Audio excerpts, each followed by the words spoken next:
Uranium ఎంతటి విలువైన ఖనిజమో ప్రత్యేకంగా చెప్పక్కర్లేదు. కానీ దీనివల్ల కలిగే అనర్థాలు కాలుష్యం, రేడియేషన్ ప్రభావం ఎక్కువే. 13 ఏళ్ల కిందట పులివెందుల సమీపంలో యురేనియం కర్మాగారం ప్రారంభించారు. ఇంతవరకు బాగానే ఉంది. కానీ ప్రజలు ఎదుర్కొంటున్న సమస్యలు మాత్రం పక్కన పెట్టేశారు.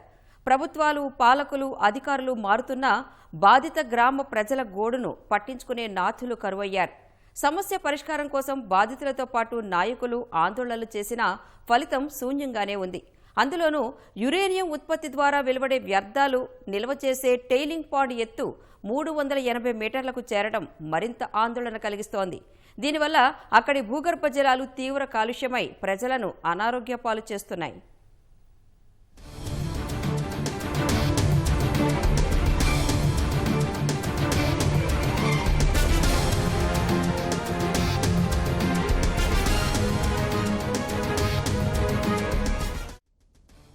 భూమి, నీటిలో సహజసిద్ధంగా లభించే అనుధార్మిక రసాయన మూలకం యురేనియం. దీన్ని అణ్వాయుధాలు, అణు రియాక్టర్లలో ఇంధనంగా వాడతారు. యురేనియం ప్రధానంగా U-238, U-235, U-234 3 రూపాల్లో లభిస్తోంది. అణ్వాయుధాల్లో ఉపయోగించే అత్యంత శక్తిమంతమైన ఇంధనం U-235. తక్కువలో తక్కువ 7 కిలోల యురేనియంతో అణుబాంబు తయారు చేయవచ్చు. అయితే భారత్లో ఏపీ, తెలంగాణతో పాటు మేఘాలయ, అస్సోం, నాగాలాండ్, బీహార్, జార్ఖండ్, మధ్యప్రదేశ్, తమిళనాడు, ఒడిశాలో యురేనియం నిక్షేపాలు ఉన్నాయి. ముఖ్యంగా ఏపీలోని వైఎస్ఆర్ కడప జిల్లా తుమ్మలపల్లిలో దేశంలోనే అత్యధికంగా యురేనియం నిల్వలు ఉండటం గమనార్హం. యురేనియం భూమిలో ఉన్నంత వరకు ఎలాంటి సమస్య లేదు. కానీ భూమిలోంచి బయటకు రాగానే అది గాలిలో కలిసి సమీపంలో ఉండే ప్రజల అనారోగ్య సమస్యలకు కారణమవుతుందని నిపుణులు చెబుతున్నారు. ప్రస్తుతం తుమ్మలపల్లి యురేనియం కర్మాగారం సమీపంలో ఉన్న ప్రజలు ఎదుర్కొంటున్న ప్రధాన సమస్య కూడా ఇదే.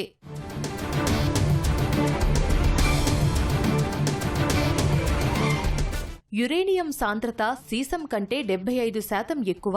న్యూక్లియర్ రియాక్టర్లలో చర్య జరిగినప్పుడు అత్యధిక వేడిని విడుదల చేస్తుంది. అంతేకాదు యురేనియంతో జరిపే ప్రతి రసాయనిక చర్యల్లో ప్రమాదకరమైన బీటా, గామా కిరణాలు విడుదలవుతాయి. యురేనియం తవ్వకాలు జరిపే ప్రాంతం నుంచి వెలువడే రేడియో ధార్మిక పదార్థాలు కొన్ని వందల ఏళ్లు వాతావరణంలో ఉండిపోతాయి. వీటి ప్రభావంతో మనుషులు, జంతువులకు ఊపిరితిత్తుల క్యాన్సర్, సంతానలేమి, పురుషుల్లో శుక్రకణాల ఉత్పత్తి తగ్గిపోవడం, గర్భాశయ క్యాన్సర్ వంటి వ్యాధులు సంభవించే ప్రమాదముంది.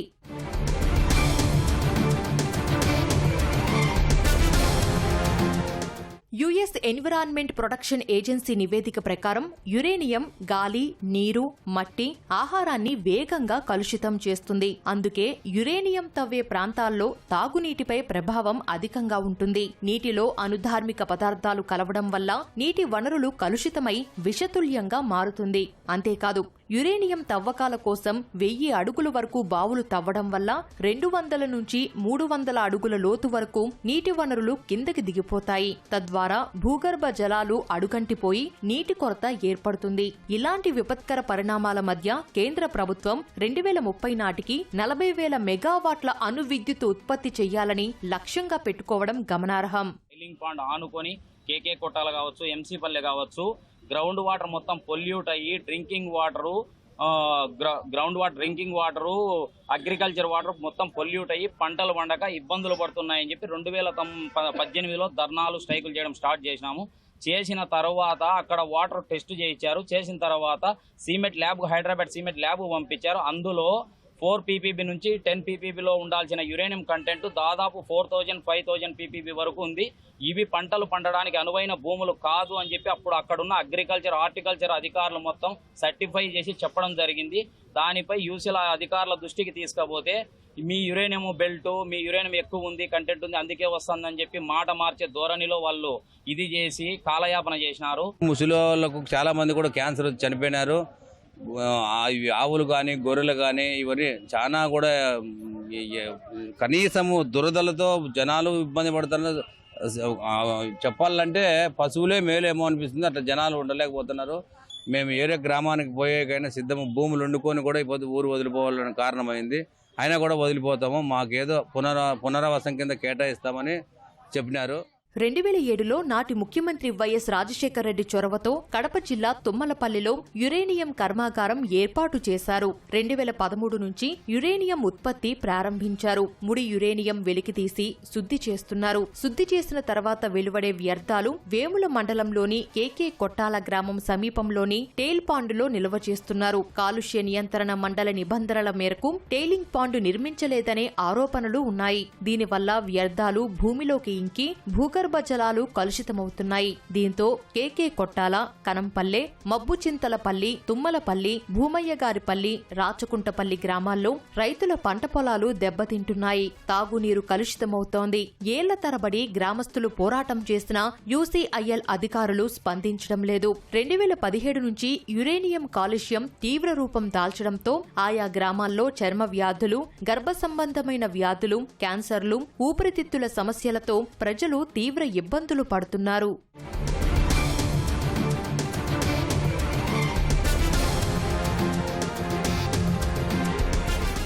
ఏటా 9 లక్షల టన్నుల యురేనియం వ్యర్థాలు టేలింగ్ పాండ్లో నిల్వ చేస్తున్నారు. ఉత్పత్తి చేసే క్రమంలో వ్యర్థాలతో పాటు ఏటా 30,000 టన్నుల సోడియం సల్ఫేట్ టేలింగ్ పాండ్లో కలుపుతున్నారు.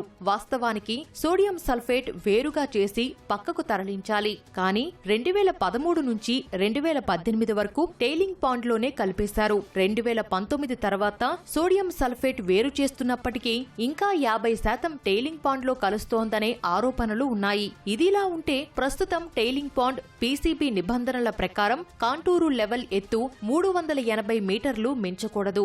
ఇంకా తక్కువే ఉండటం మంచిది. కానీ ఇప్పటికే 3 సార్లు పెంచిన కారణంగా పాండ్ ఎత్తు 380కి చేరుకుంది.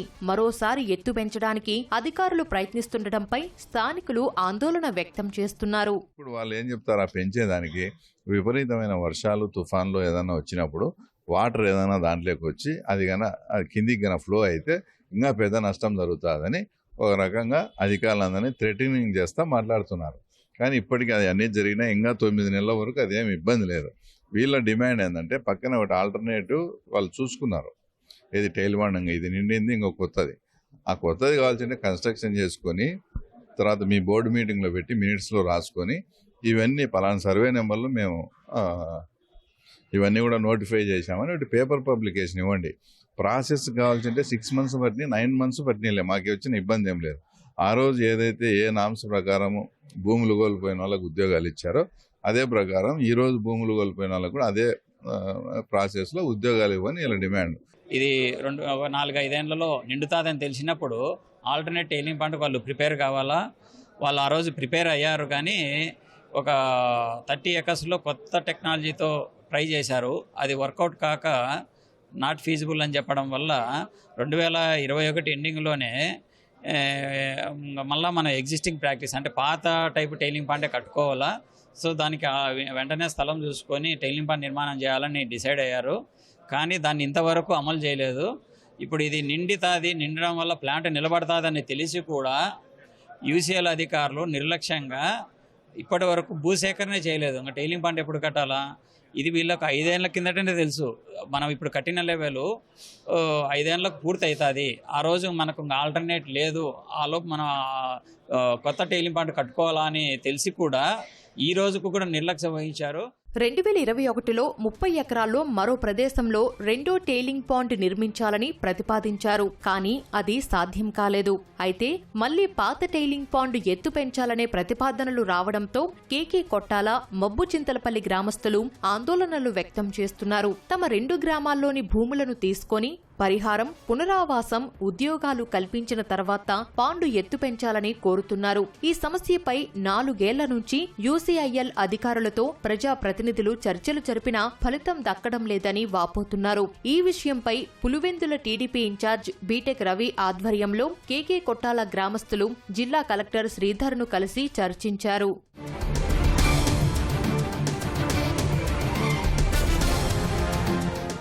యురేనియం కర్మాగారం వల్ల స్థానికంగా ఉండే ప్రజలు తీవ్ర ఇబ్బందులు పడుతున్నారు. ముఖ్యంగా మహిళలు అనేక సమస్యలతో సతమతమవుతున్నారు. కొందరు మహిళలకు గర్భస్రావమైనట్లు బాధితులు చెబుతున్నారు. గతంలో పలు నిపుణుల కమిటీలు బాధిత ప్రభావిత గ్రామాల్లో పర్యటించి యురేనియం కారణంగా నీరు కలుషితమవుతోందని నివేదికలు ఇచ్చినా పీసీబీ అధికారులు, ప్రభుత్వాలు చర్యలు తీసుకోకపోవడం ఆందోళనకర విషయం. అయితే ఈ సమస్యలు కొద్ది నెలల్లో పరిష్కరిస్తామని జిల్లా కలెక్టర్ హామీ ఇచ్చారు.